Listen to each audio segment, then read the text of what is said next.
egbukwana n'otu azamanụ maka 7 million naira. Ndị mmadụ nọzi na kọmentị wee na-ajụ ọ na-abụ na onye oshi na-egbukwa onye oshi ibe ya.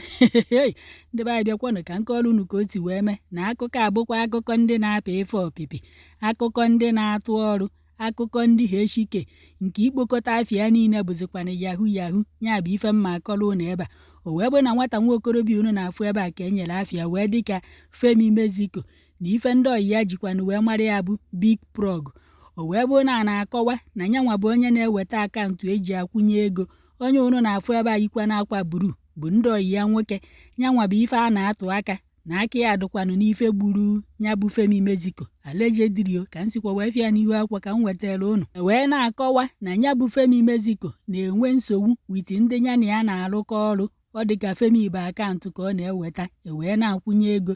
Ndị nya na ya na-alụkọkwana nya bụ ọrụ bụ fanwa na-apị ife ọpịpị.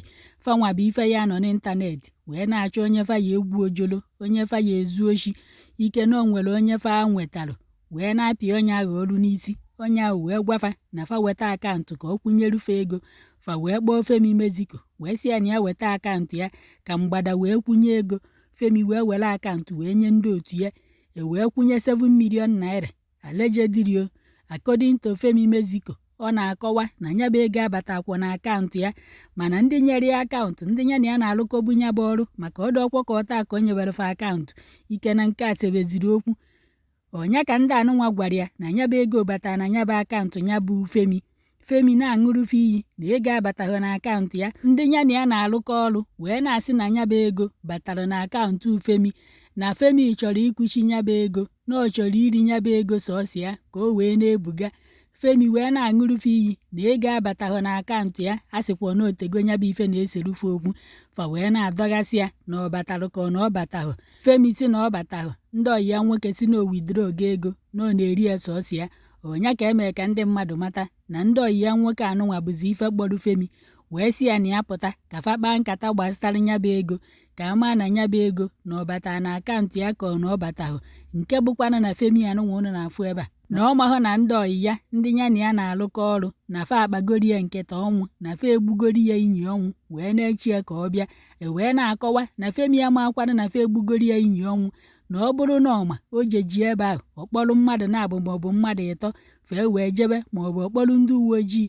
Ọ na-akpọzi ndị uwe ojii ife mfụkwa na kọmentị ya ego fazu n'ochi ka ọ ya akpọ ndị uwe ojii wee jee.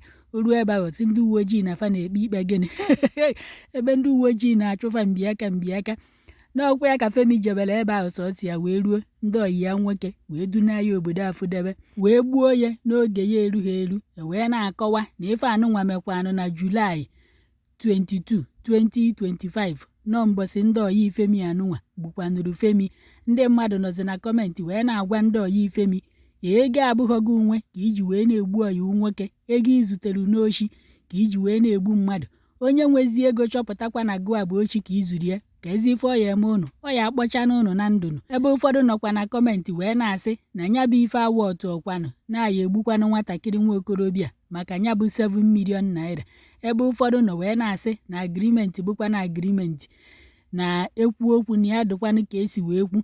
Mana ịsịkwa m kwuo fe kwesịkwana igbu nwata nwa okorobịa. Ọ bụrụ na fama mgbe afa mere invite odochi afa amazikwa ifefa fon na fon ya fa ji wee gbu ya. Ifefa kwesịrị ime ebu fa narị ya fon ya nene akaụntụ ya ma na nya bụ ego ọ bata ka ọ na ọ batara.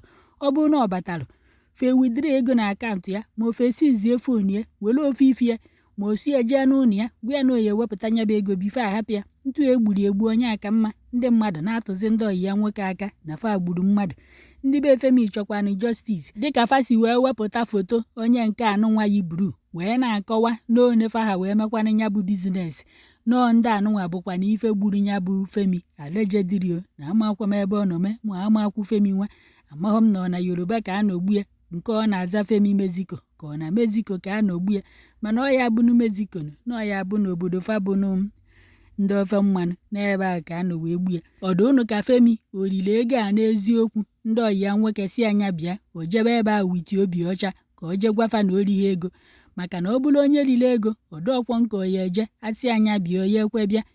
Ntu afa gburu ya ọ na-abụnye akazi mma ego nwa na-apụtago wee sị ka m wetara unu nọ nke na-afịa n'ihu akwụkwọ kedu ife ichelụ gbasara ya. odu ka onye oshi o kwesịrị igbu onye oshi ibie ka ọ dị gị ka fa ka eji nwayọọ wee kpezie nya bụ ife. Onye fa zuziri oshi ọ bụrụ na onye ahụ kwụnye 7 million naira n'eziokwu, ọ bụrụ na o jidezie fa ncha chọpụta n'oshi ka fa zuru ya, ka ife ọdụ unu ka o ya emezi fa ji wee gbu mmadụ maka 7 million naira. Ya bụ ife adịghịkwa mma. Ọ bụrụ na unu ma buru moto ya ma o jee bịa ebukọrọ ife unu ya eleta ego, ma ọ bụ kpọọ ndebefa na fonu maasị ivu na unu tọrọziri ya atọrọ, gwa ndebefa na fa nye unu 7 million naira, enye unu 7 million unu ahapụ nwa mmadụ. 7 million naira unu egota ndụ mmadụ, unu egbugwe ya. Wee sịkwa ka m were ohere agwa unu, chọkwa ezigbo bizinesi kwụ ọtọ na-eme. Bizinesi ọjọọ ajọkakwa, amakwọ na obi ndefa rikọtara ego fa tinyere fa ọgba aghara n'ime, ewee fa na-egbusisi onwe fa. Ekenekwa m unu.